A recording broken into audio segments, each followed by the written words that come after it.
কবি জীবনানন্দ দাশের বনলতা সেন। হাজার বছর ধরে আমি পথ হাঁটিতেছি পৃথিবীর পথে, সিংহল সমুদ্র থেকে নিশীথের অন্ধকারে মালয় সাগরে। অনেক ঘুরেছি আমি বিম্বিসার অশোকের ধূসর জগতে, সেখানে ছিলাম আমি আরো দূর অন্ধকার বিদর্ভ নগরে।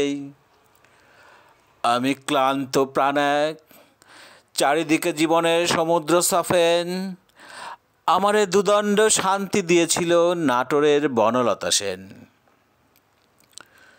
চুলতার কবেকার অন্ধকার বিদিশার নিশা, মুক্তার শ্রাবস্তির কারুকার্য, অতি দূর সমুদ্রের পর যে নাবিক হারায়েছে দিশা।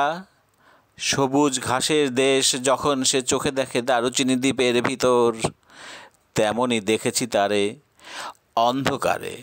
বলেছে সে, এতদিন কোথায় ছিলেন?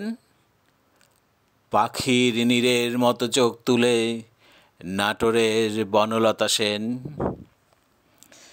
সমস্ত দিনের শেষে শিশিরের শব্দের মতন সন্ধ্যা আসে, ডানার রৌদ্রের গন্ধ মুছে ফেলে চিল।